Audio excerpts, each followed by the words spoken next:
Hello and welcome to Technofunda Investing Podcast Series. This is fifth episode in our series Achieving Financial Freedom with Technofunda Investing Process. I am Vivek Mashrani, your host, and you can follow me on my Twitter handle @MashraniVivek or visit my website vivekmashrani.com. We have our special guest Gautam Bed, who is the author of the bestseller book Joys of Compounding. Gautam Bed is a CFA and is portfolio manager at an SEC registered investment advisor based in Salt Lake City, Utah. Previously, he served at the Mumbai, London, and Hong Kong offices of Citigroup and Deutsche Bank as senior analyst in their healthcare investment banking teams. Gautam Bed is a CFA charter holder and member of CFA Institute, and in 2018 and 19, he was profiled in Morningstar's Learn from the Masters series. Learn more at www.thejoysofcompounding.com if you want to know more about his book and his journey, and connect with him on Twitter @Gautam_Bed. So Gautam, thank you for joining this podcast, and I'm really, really glad that you are here to share your knowledge, wisdom, and learnings with the wider audience who is listening to this podcast.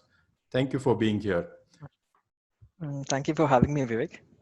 So Gautam, without any ado and more introduction, I'll let you start introducing yourself with your background. And if you can tell us about what led you to finance and investing, that would be a great start, I think.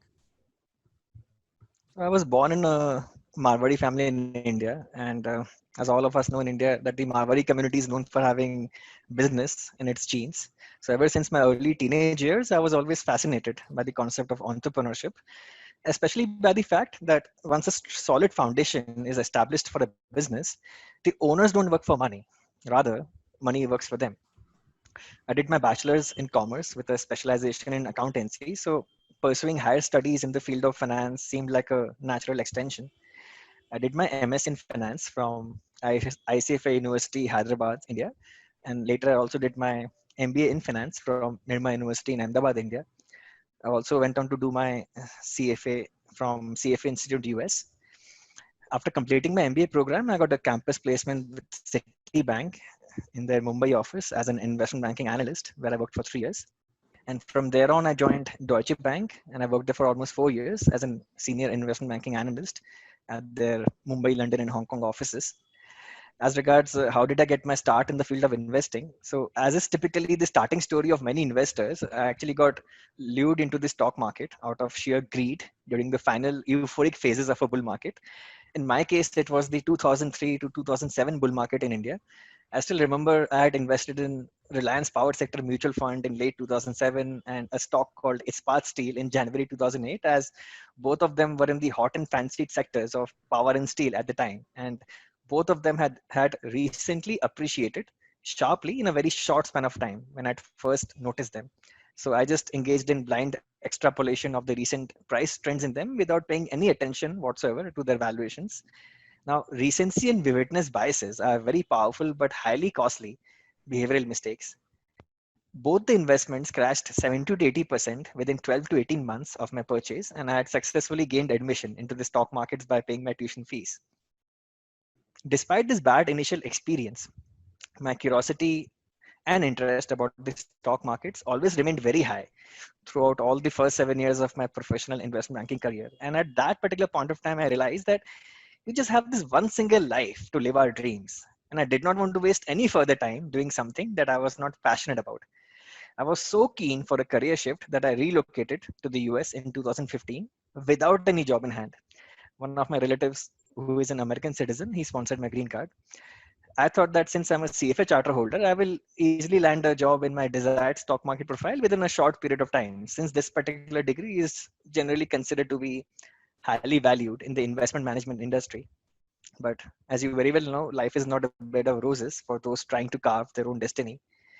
I got rejected in my first 3 stock market job interviews in the first 6 months in US, but I did not give up. I was firm and adamant that I'm not going to go back to my previous field of work where the presence of perverse incentives constantly led to incentive cost bias and conflicts of interest and did not suit my personal nature. So I kept declining all investment banking job interview calls that came my way in the US, even though they would have had very high dollar salaries. At the same time, I ran out of whatever little money I'd brought with me from India. And to take care of my living expenses in US, I did not want to sell even a single share from my portfolio of Indian stocks, as I did not want to interrupt the process of compounding. And we were also experiencing a big bull market in the Indian small cap and mid cap space at the time. So I took up a minimum wage job as a front desk clerk at a hotel in San Francisco, where I used to work during the graveyard shift. Now, for the uninitiated, this is the shift that runs from 11 p.m. at night to 7 a.m. in the morning. I used to check in guests, help them with their luggage, and occasionally wash dishes in the kitchen. Now, even though it was a big struggle for me in physically, emotionally, culturally, and intellectually, today in hindsight, I highly value those days of my life because for the first time since the beginning of my professional career, I got some free time for myself to read and learn. This was the phase during which my learning curve really took off from a tiny base. Little did I realize at the time that I was laying down these strong building blocks for compounding in my life. The pace of work during late night to early morning at the hotel was pretty slow, and I made full use of the free time to read every single article published till date on blogs like Safal Niveshak, Fundu Professor, Jana WordPress, Basic Investing, and Microcap Club, among others. And the passionate pursuit of lifelong learning had finally begun. Now, luck, chance, serendipity, and randomness have always played a big role in various aspects of my life till date. Before that, I would like to, before elaborating on that, I would like to take a moment to talk about the importance and the power of passion. I still remember during the course of those 15 months at the hotel, every single night I used to fill up and submit a minimum of 3 job applications online for a stock market profile. So if you just do the basic math over a period of those 15 months, I must have filled up and submitted more than 1,300 job applications. Now, whenever we devote so much time to filling up those long forms, attaching our resume, and clicking on the submit button, there is always so much hope attached behind every single submission. To face rejections more than 1,300 times and still keep on going is only humanly possible if you're truly fanatic, truly passionate about what you want to do in life. Now, coming back to what I was referring to about how luck, chance, serendipity, and randomness have played a big role in my life. One fine night during November 2016, while working at the hotel, I randomly clicked on the quick apply button on a job application on LinkedIn during the course of my online job search. And wonder of wonders, I unexpectedly received an interview call for the job, and that too for a senior role in an investment firm, even though I had zero formal work experience in the stock market. And this was the phase in my life during which I was about to experience the power of compounding knowledge in action. All those hundreds of hours which I'd spent during the previous 15 months at the hotel reading all those blog articles had built a strong intellectual foundation for me in investing. This is what I was lacking during my first 3 stock market job interviews in the US. And this time I excelled in all the 3 rounds of my job interview. You see, body language derives from self-confidence, and self-confidence in turn derives from knowledge. I was offered the role of portfolio manager, and it was like a dream come true for me. And today, even after achieving financial independence, I continue to work in my job because I just love the work that I get to do every single day. And the icing on the cake is that I'm getting paid for getting to learn and improve every day. And this is how I achieved my Ikigai in life. Yeah, great, great. Arun, that's very inspiring, and I think people listening here on this podcast and those who are, young minds who are trying for their first job, I think really should get inspired from this. That you should not give up on your dreams, and keep trying until you get that success. And most importantly, keep learning and keep improving yourself in the process so that you can achieve that excellence. Awesome. So I wanted to touch upon this concept also, Ikigai, which I discuss in my second podcast as well. So Ikigai is a concept which I also strongly believe in, and I really enjoyed reading about that in your book, right? It's awesome explanation which you have done in your book. So could you elaborate a bit more on this concept for our audience so that they get insights about this particular, Ikigai thing? Sure. So Ikigai is a Japanese concept meaning a reason for being, and it refers to the intersection of 4 primary elements: what you love, that is your passion; what you are good at, that is your profession; what you can be paid for, that is your vocation, and what the world needs, that is your mission. Having a strong sense of ikigai, where passion, mission, vocation, and profession intersect, means that each day is infused with meaning. It is also the reason why we jump out of bed every morning.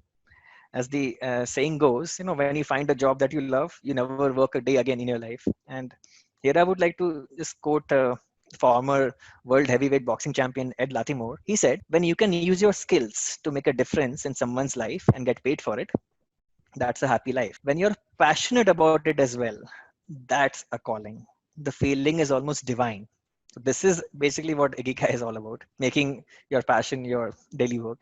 And then what happens is you're always in such a constant state of happiness and delight that it comes across in your conversations, in your behavior, in your mannerisms, and your actions. And all those positivity starts percolating down in various other aspects of your personal life as well. And I can vouch for this from personal experience.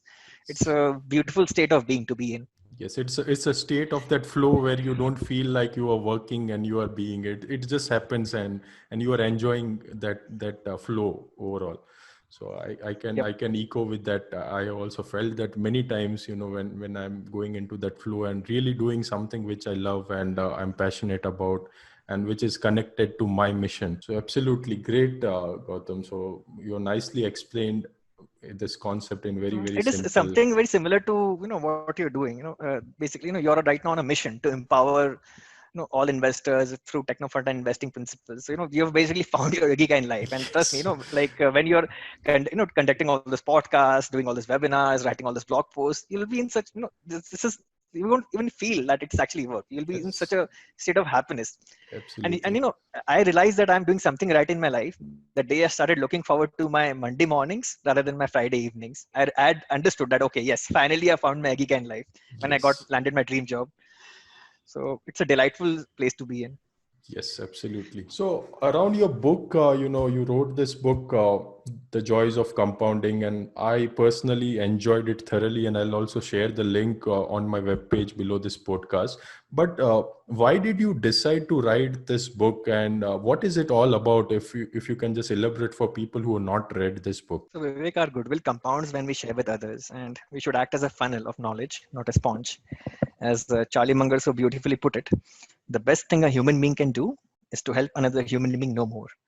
In life, the winners also lose occasionally, but those who help others win can never lose. So we should always help others rise in life. This is how goodwill compounds over time. My life epitomizes Isaac Newton's saying, if I've seen further, it is by standing upon the shoulders of giants.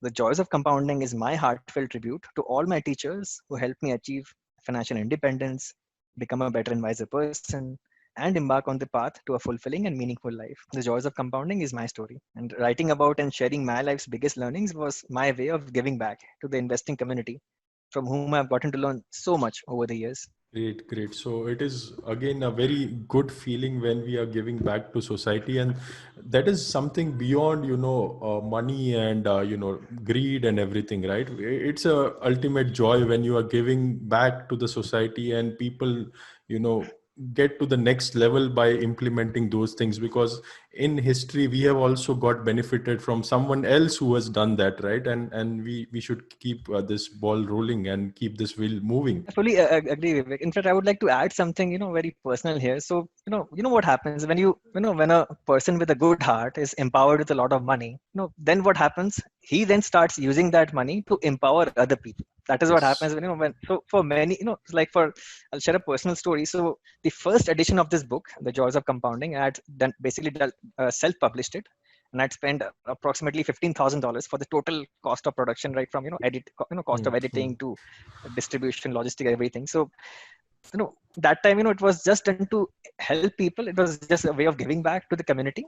Now you know karma is like a big snowball. That's something which I've talked about in my book as well. That time I'd never expected to land this particular publishing agreement with Columbia University Press. But when you do things for people unconditionally, the universe works in such a way to pay you back multiple times over. The idea here is to help people unconditionally without expecting anything in return. That's the key thing, without expecting anything in return. When you will do it with a pure heart, the universe itself will take care of the outcome and reward you handsomely. But you should not expect the reward. It's like this principle comes from the concept of karma yoga, karma yoga in the Karma Bhagavad Yoga. Gita, where basically you don't attach yourself to the fruits of your action. You just focus on the process, and just don't bother about the outcome. If Yes. you're doing things with a clean heart, the outcome the outcome will take care of itself. I mean, Yes. after the self-published edition became a bestseller in India and Canada last year, and became a number one new release in 2 investing categories on Amazon USA, many publishers started taking notice. And last year, during the Berkshire Hathaway annual meeting in May, I was at Creighton University sharing the table with Guy Spire, one of my teachers, and we were signing copies of our book for the readers. And just a few hours later in that day, Miles Thompson of Columbia University Press, the Miles Thompson, he's one of the biggest names in the Yes. publishing industry in America. He came over to me and he talked about how he has been hearing about the book and how he would like me to work with Columbia to publish a revised edition. And being a value investor, this is very special. Why? Because being a value investor, I always had a quiet dream of working with Columbia University Press on a book someday. Because Columbia University is where the origins of value investing lie. That Yes. is where value investing originated from. So Yes. we value investors, always have this silent dream of someday working for Columbia. And here, one more dream was being realized. So how did this happen? Now, I had spent a certain amount of money from my own pocket as a way of giving back, because I was clear in my mind, okay, I've got far more than my deserved fair share in the 2013 to 2017 bull market in India. It was a lot of it was pure luck, but now finally after many years, now I'm empowered to help. I wanted to help people in many ways, wanted to contribute to charity, but I was lacking the resources. But now I Yes. was empowered. So now when I completed all those actions, it basically ended up paying me multiple times over. Now again, this is a beautiful example of how good karma, and that's why I've written a chapter on good karma in the book. Basically, Yes. most of the chapters in the book are simply a reflection of my personal life experiences, and a lot of it is written from the heart. So it's just believing in all these things which I've written in the book very, very strongly. It's not Yes. value investing is a life discipline. It's Hmm. about being the most wisest and good person possible. That is Yes. what, in my view, value investing is. Money and financial prosperity are the byproducts. Yes. So we have to first keep investing in ourselves and, give back to society and have, good conduct. That is all first stepping stone to value investing, rather than just investing in a stock. That is a different ball game altogether. But first we have to improvise ourselves and do good karma and give back to society. That is the message which Gautam is giving. Absolutely. I can Yes. totally agree on that. So I read your book personally, and as I mentioned, I thoroughly enjoyed it. And one of the question from the first chapter, you stated that today, after having successfully achieved financial freedom through my passionate pursuit of lifelong learning, I can happily say that I am a better investor because I am a lifelong learner, and I am a better lifelong learner because I am an investor. So again, can you explain this quote, and what is the entire thesis around this lifelong learning principle, and what is overall thesis of your book, if you can elaborate? Yes. So what you just stated is the core thesis of the book. The principles emphasized throughout the book power the lifelong compounding journey of a value investor. At the same time, the learnings are not restricted to only about investing. This is because compounding does not apply only to money. Social and intellectual capital also compound. Investing in yourself, in your relationships, and in your understanding of the world pays massive dividends over time. This, in essence, is the core message of the book, that the best investment you can make is an investment in yourself. Yes. Yes. So I keep on saying this in some of the articles and various forums as well, that, if you invest in, say, bonds or stocks or real estate, how much it can give? It can give 10%, 15%, 30, 40, 50% return in a year. But say, for example, if you spend 1,000 rupees on a course, and you excel in your job because of that learning, and you get that 20% promotion, it's from 10 lakh rupees you go to 12 lakh rupees, just for example. If you are investing 1,000 rupees, it's almost 200 times return you are getting just in 1 year, and that salary keeps on compounding. So if you are learning and investing in yourself, I think, as you rightly said, it is the best payout which it can get in terms of returns. And overall, it gives you that joy and happiness, as you rightly mentioned in the other part. So Very true. Very true. In very fact, I've good talked about this message. in my Yes. book as well, that an hour's time spent acquiring in-depth knowledge about an important principle pays off in the long run. And this current investment is minuscule compared with the significant net present value that results over a lifetime. Yes. It is akin to buying a dollar for less than 1 cent. This is Yes. why good books are the most undervalued asset class, because the Yes. right ideas can be worth millions, if not billions of dollars over time. And this applies to all this learning courses and reading all this investment newsletters, white papers. Just you just keep on learning. You never know when you will have that eureka moment, and it may change your Yes. life forever. So Yes, yeah. and I remember one of the Twitter quote. So when your book got published, right? I just wrote that I've just ordered this book, and somebody wrote in the comment that it is so expensive. It is worth 1,700 rupees, and I wrote in reply that for 1,700 rupees, I'm getting all the learnings which Gautam Baid has done in last 5-10 years, right? So I was telling it is like ridiculously cheap, and that is how we should look at investing in ourselves, right? So Mhm. awesome, Gautam. So let's also go into another quote which again I loved a lot, which you said that everything in life can be a teacher when you have a right mindset. For you, what is the right mindset to achieve this? So, in my book, I've talked about how books, experiences, people, everything in life can be a teacher when you possess the right mindset. Let me tackle each of these items individually. Let's start with books. So, as an example, during the 2017 commodity bull market, I've talked about that experience in the book about how I educated myself on the subject by reading the relevant books. Now, the thing here is that the right book at the right time will speak to you and talk to you in a way that the right book at the wrong time just wouldn't. But because if in 2017, because I educated myself on the subject matter of commodities at the right time by reading the right books, I was able to greatly benefit from the graphite electrode boom which happened that year, and create a lot of wealth. Now let's come to second part, experiences. For the first 7 years of my investment banking career, I worked as a healthcare analyst and I covered pharmaceuticals, APIs, animal healthcare, etc.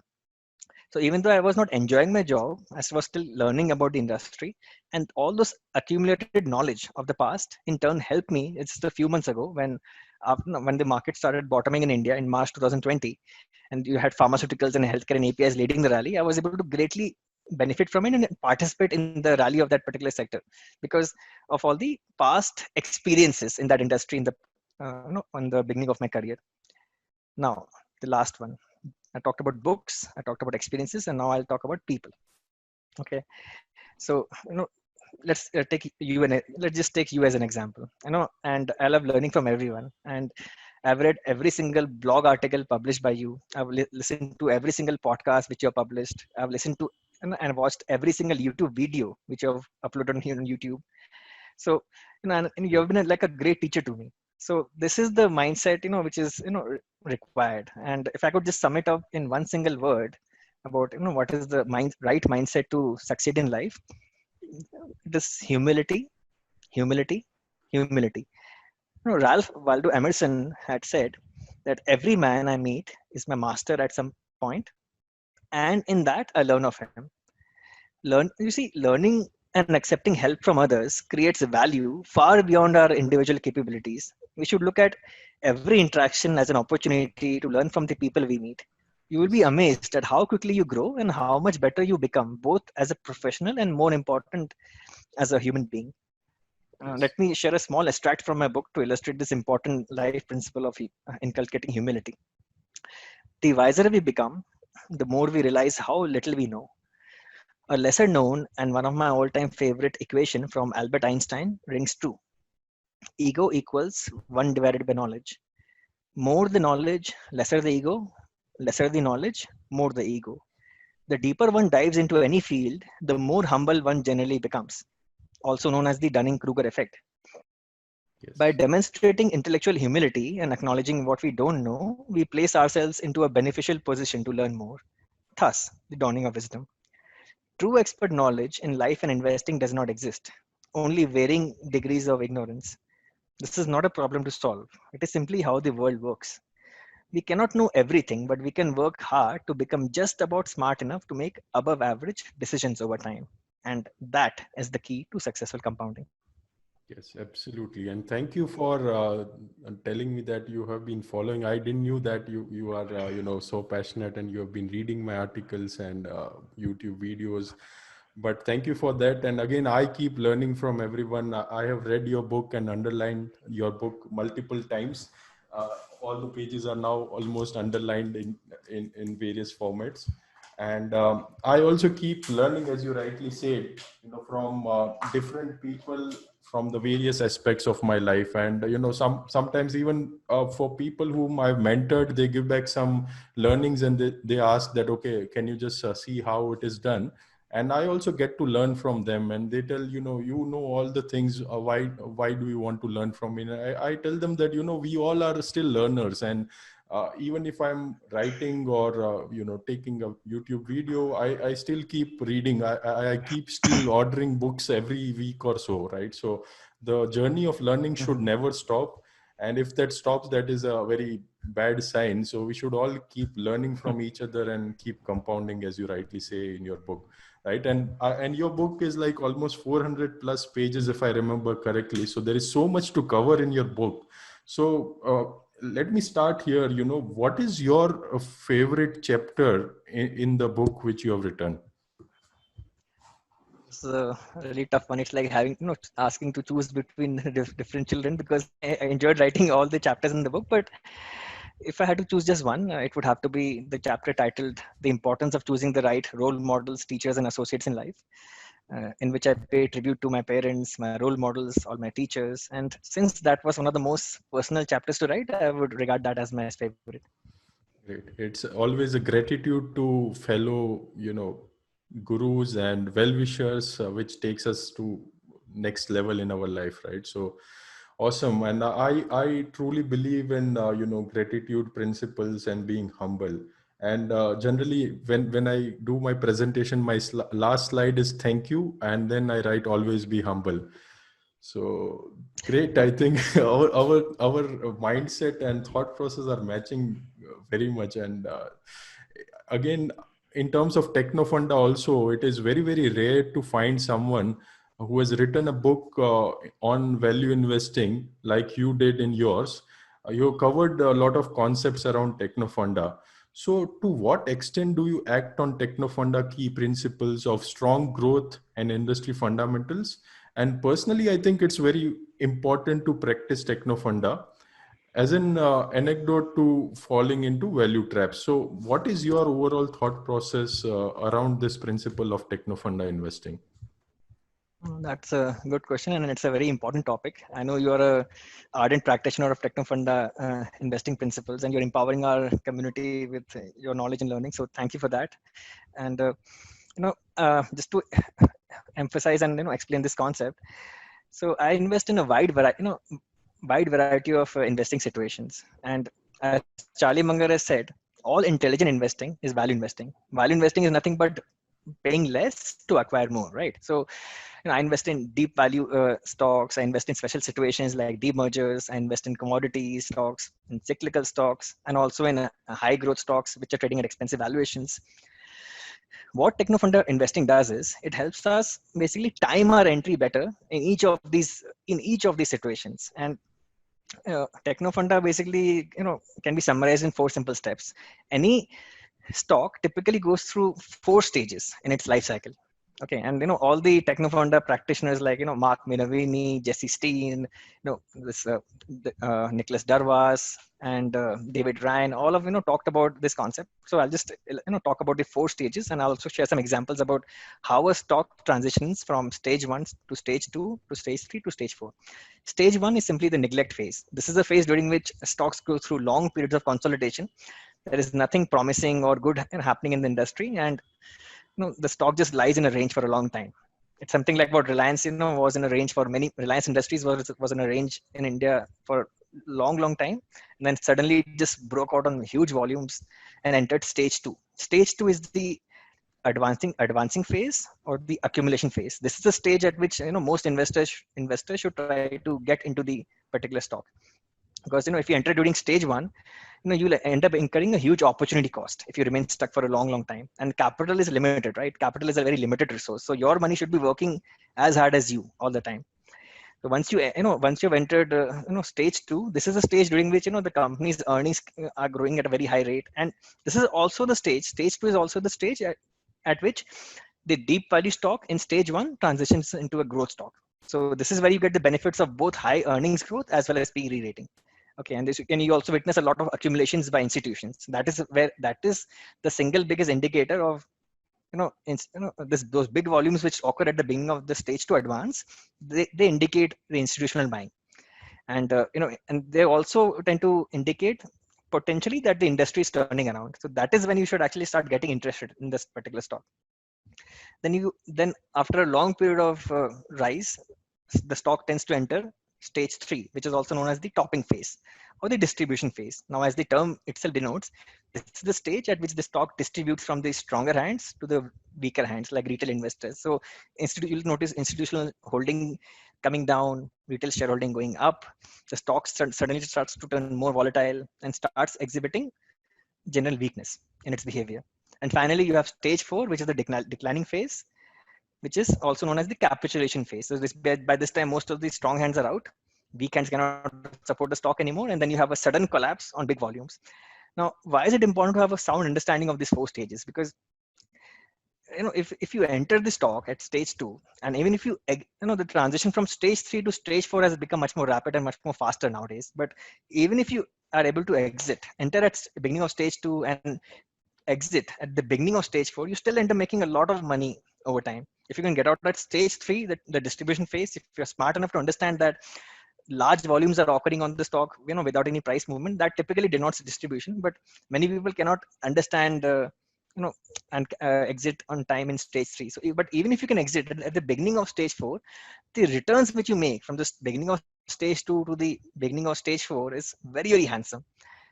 So this is this is a very practical science, and it takes a lot of time and experience in the markets, but it can be highly rewarding. The single biggest advantage of following techno-fund investing is that it helps you avoid opportunity costs. Many people tend to hold on to a stock for many years, and then suddenly when the stock goes up, they tend to feel very happy that, see, my patience has got rewarded. But your capital got stuck for so many years in that particular script. And this is opportunity. That's why I devoted an entire chapter in my book on opportunity costs. That the people should understand that there is always an opportunity cost when you're investing, and time is a non-renewable resource, right? Time, you cannot get back time. So the more efficiently you can compound your capital, the better off you will be. So this is basically the broad summary of techno-fund investing, and it will also help you avoid falling into value traps, which I've talked about in my book as well. They are nothing but melting ice cubes or businesses with deteriorating fundamentals. In today's markets, markets have become very informationally efficient. So if you find a stock trading at a 3, 4, 5p multiple, there's surely something wrong happening in the business or the industry. So you don't have to jump right in. You wait for, you follow the techno-funda principles, and you can just time your entry better in those value stocks. Many people tend to become anchored. And what happens is, once deep value stock enters stage 2, it'll typically rally 20-40% in a couple of days in big volumes. And many will become anchored to the price of a few days ago, 2, 3, 4 days ago. And they feel, oh, I missed the bus. No, if it was a deep value stock to begin with, then even after 20-30% rise, it will still be very cheap. A stock goes from 7p to 8-9p, it's still cheap if the growth prospects are brightened. So, anchoring bias can be very harmful for investors. They should just focus on, the intrinsic value, or what is the growth and, the potential gains from this stock going forward, from where they're standing today. Forget the past. You cannot buy today's stock at yesterday's price, like Mr. Basan Maheshwari says. So just focus on what you have today and live in the present.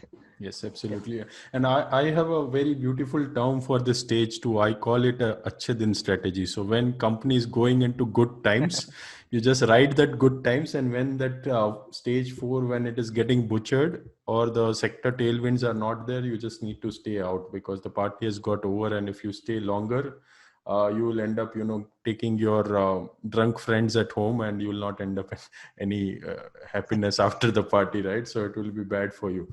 So great. So stage 2 is the best stage, and that is the stage during which you can also average upwards if you want to. But in stage 3, that is when you basically stop adding to your positions.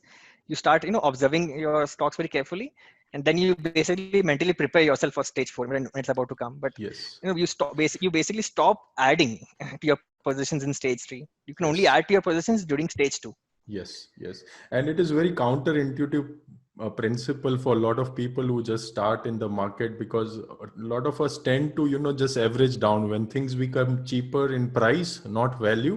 We tend to, just keep accumulating it in the initial phases of our investing. But only after some years of experience, we understand, that averaging up, when the business is actually doing good, we are actually getting good value out of what price we are paying, right? Because the incremental growth and the earnings is increasing so fast that the value we are getting is much more than what we are paying up. So that ways, averaging up is slightly counterintuitive, but it comes with time. And hopefully after listening Both of your those things, yeah. yeah, Yes, after yes. listening the concepts from you, hopefully a lot of new investors will realize the power of this.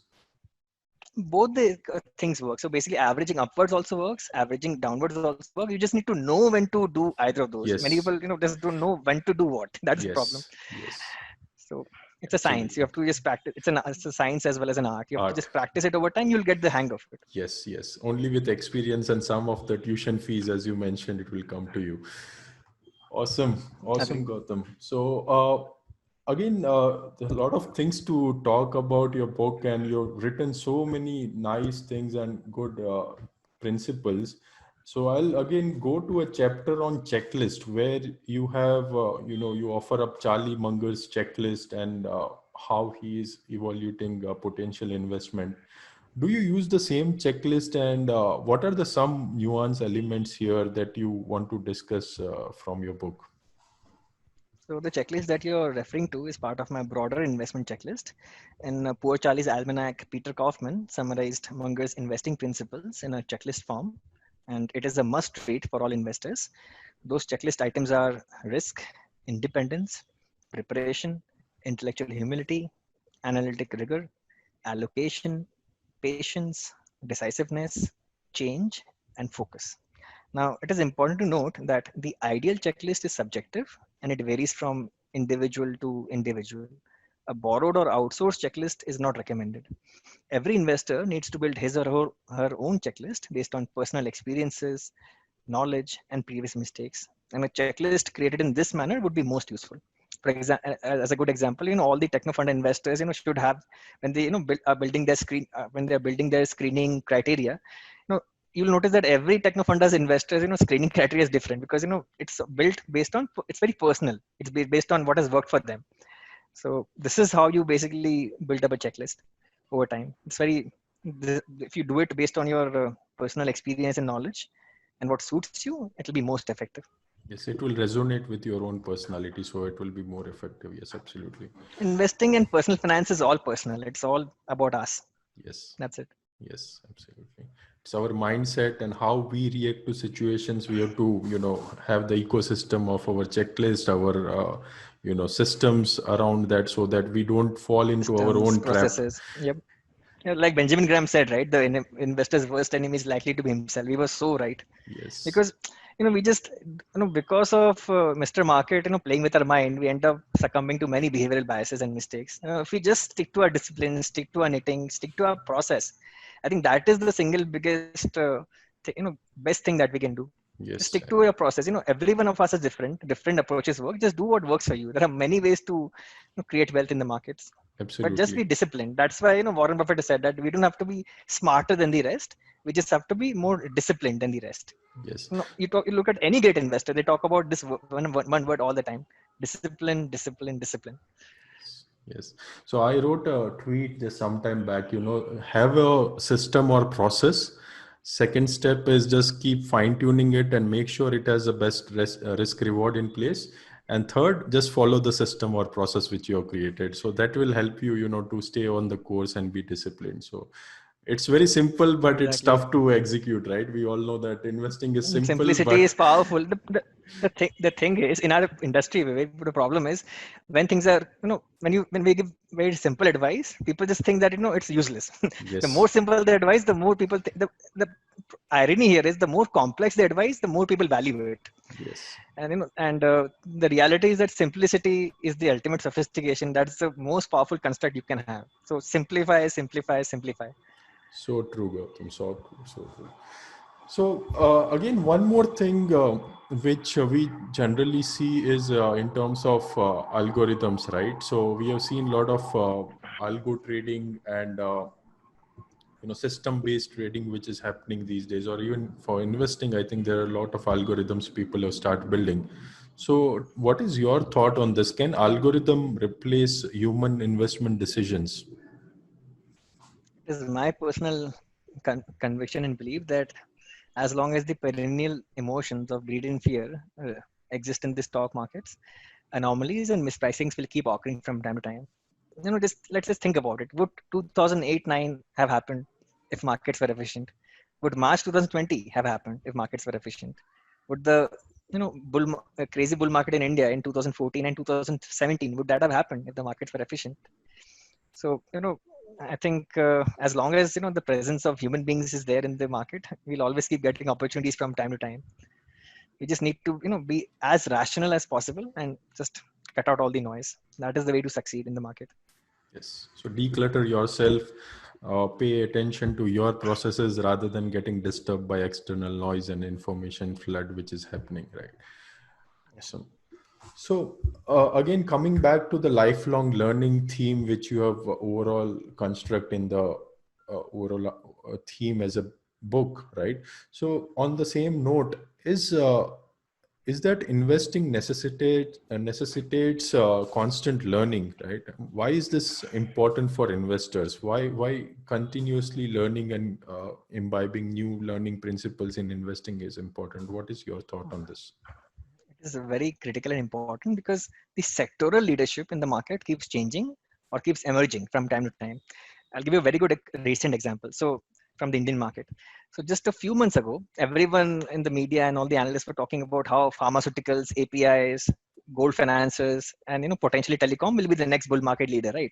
Now suddenly, in after mid-May, then June, and up to mid-July. Now suddenly everyone has added rural India. That is, all the agriculture-related themes like fertilizers, seeds, tractors, two-wheelers, and all the rural India related themes have also gotten added to that. And you also had specialty chemicals before, but now you have also got all these agricultural stocks being added to the list of potential bull market leaders. Now, while I was able to participate in the rally in the pharmaceuticals and APIs, I had very limited experience in investing in all these agricultural stocks like like fertilizers or agrochemicals.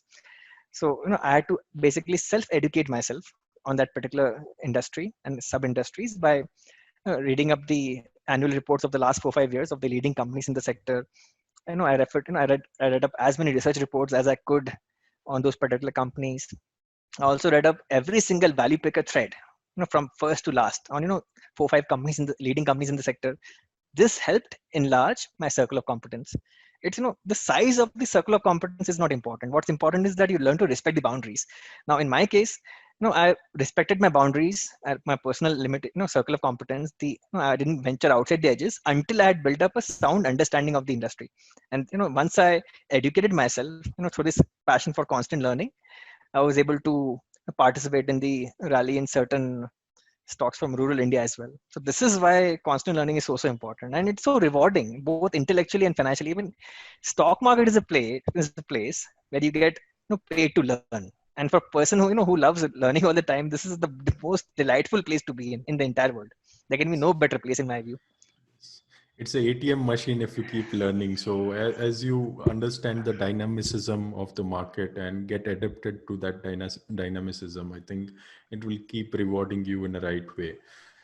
Awesome. And again, what is your investing experience, if you would like to share with people, that helped shape the person you are today? So more on the personality side, how you got molded, and what was your overall experience around this?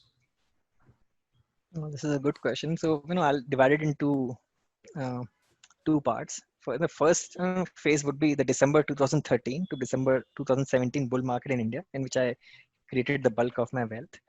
Now, what happened was, since I maintain a personal journal and when I refer back to it, I realized that I got this self-realization that a bulk of my returns during those 4 years were primarily driven by luck. It was not because of my intellectual ability or my intelligence. It was primarily driven by luck. So that particular self-realization made me very humble. So that those 4 years in the stock market, that bull market, taught me the importance of humility. Okay. Then what happened? We had the big bear market in mid cap, small caps, and micro caps in India from January 2018 to March 2020. Right. During these 27 months, I learned the importance of inculcating and incorporating a very robust and sound investment process. So now what? So the first 4 years taught me the importance of humility, and the next 27 months taught me the importance of having a very solid investment process in place. So now, so actually what had happened was, even though I'd made a lot of money in the previous bull market, but I did not derive any intellectual satisfaction from it because it was primarily driven by luck. It just made me very humble. But now, in the upcoming bull market, this time around, now that I've used the previous bear market to build a very sound and robust investment process, now that I have that in place, this time around when I create a lot of wealth, this time, I'll derive a lot of intellectual satisfaction as well. So I would say these two experiences, I've been very fortunate to experience both a very good bull market as well as a very difficult bear market as well. And both of them have taught me, basically to be humble and respectful in the market, and to also be disciplined and have a very sound investment process. So these are the two phases which have helped shape me into the investor that I'm today. And I'm very thankful for the learnings. I'm sure you are being humble here, and we all feel like that. We keep refining the process, and even if I see my journey every day, I feel that I can fine tune my process in a better way and still improvise it over a period of time. And if we have that mindset, I think we keep on improving, and we feel that dearth of learning, and we go back to our learning principles and start reading more and imbibing more and learning from others' mistakes. So I think it's a journey, as you rightly said, and it never stops. I feel you have to constantly keep innovating and see what market is evolving, how it is evolving. So it's a process, as you rightly said. But I got a very interesting point what you mentioned, that you are maintaining a journal, right? And not a lot many investors do that. I've seen a lot of traders maintaining trading journal, but from the investing side of things, I've seen many few people maintaining this. So uh, you have written also a detailed chapter on journaling in your book, and it is beneficial indeed to maintain a journal. I also do that, so I know that it is very beneficial, and we can learn about ourselves, right, when we reflect back to our journal and see our investments. But it's easier said than done, right? So it is not very easy to maintain that. So is it possible for you to share an example how journaling has helped you improve your process? Definitely, this has been very, very helpful. I spent $10 on purchasing a journal in late 2014, and I consider it to be one of the best value investments I've ever made. Since that day, I've been keeping track of my investing decisions and the subsequent developments in the journal. This has helped me a lot in learning about my thinking process at the time of making my past decisions. I receive a lot of valuable feedback, and I use it to correct my biases. I've also maintained a personal archive of the media commentary and investor behavior during various episodes of Market Panic from early 2015 till date. And I find it highly beneficial to refer to it whenever the market undergoes its periodic steep corrections. You see, human behavior in the markets has never really changed much over time. For instance, Yes. just a few months ago, there was a lot of doom and gloom prevalent among many investors across the world owing to the bear market crash that had happened. And suddenly, just now you have the global stock markets in a state of euphoria, Yes. greed and fear. They are omnipresent emotions in the market, and recency bias is all pervasive. And people tend to extrapolate recent trends into infinity as they assume them to be the new normal until it is not in a cyclical world. So maintaining a journal helps us, behave in a calm and rational manner, amid all the turbulence in the market, be it on the upside or the downside, and just helps us keep things in the right perspective. Great. So, all the young minds and investors listening to this podcast, I think this is a very good message which Gautam has gave us. In terms of learning from history, and the human emotions keep coming back and back again and again, right? So, we have experienced this, seen this again and again, and what he has done is he has a treasure of all the past historical events that has occurred and demonstrated these kind of emotions, and he is constantly learning from that. So for all the listeners, the message is clear. You need to learn from history and be cognizant about these behaviors when they are turning up in the market. And rather than reacting to it, you can actually take advantage of those situations in best possible manner. So great, awesome, concept which you have just shared, Gautam. And again, as you mentioned, you keep on reading, listening to a lot of articles and resources online for your uh, learning as well as your growth in terms of investing and personal growth as well in terms of your mindset. So, can you give us some online resources to our listeners in terms of how they can generate new stock ideas and how they can read good content from any of the sources? It could be Twitter, blogs, any reports which they should read. Sure. I enjoy learning from the blog articles published by Morgan Housel, Safal Niveshak, Fundu Professor, Jana WordPress, Basic Investing, and Microcap Club, among others. I also believe that Twitter is the best learning and networking university in the internet age. And it is a great medium to attract like minded people into your fold by sharing content that you find personally meaningful.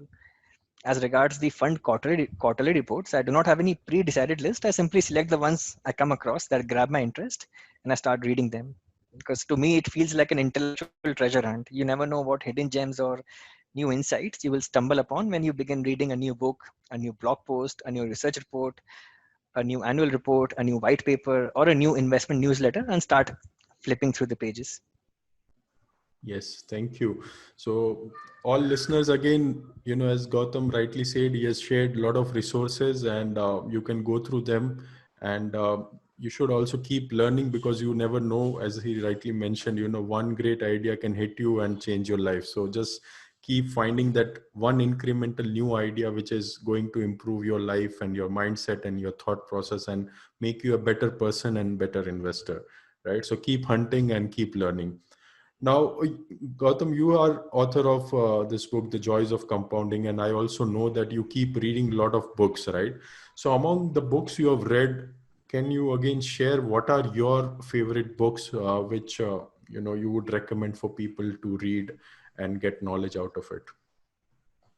Well, there are many books that I've really enjoyed reading over the years, but if I just had to shortlist a few, I would include Poor Charlie's Almanac, a life-changing book for investors and non-investors alike.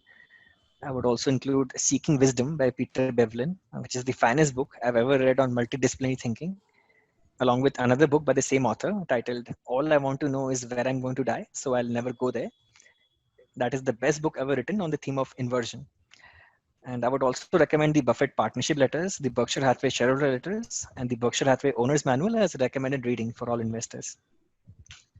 Thank you, Gautam. So again, some of these things like letters by Berkshire Hathaway are available free. You can go and download from the websites.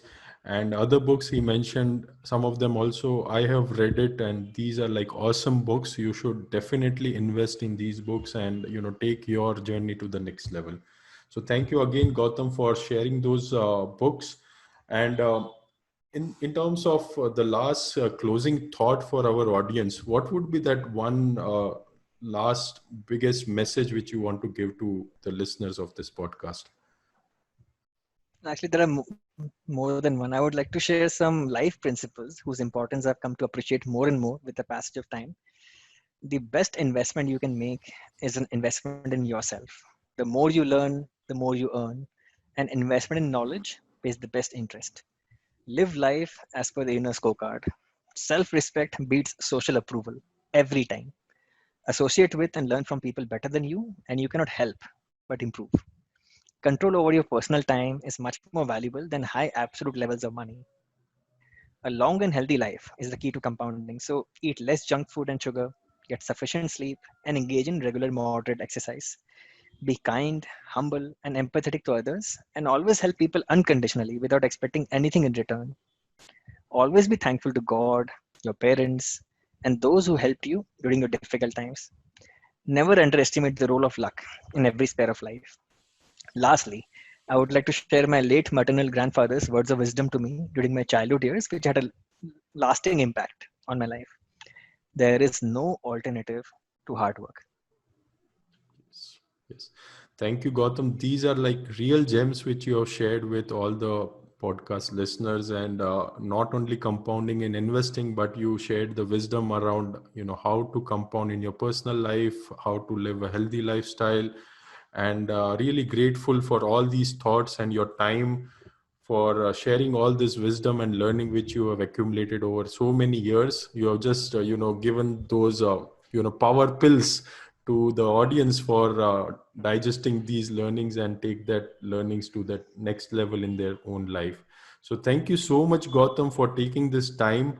And again, for people who want to go through Gautam's book, I'll be sharing the link below. He has written this wonderful book, The Joys of Compounding, where he's pouring all these learnings in a very, very detailed manner.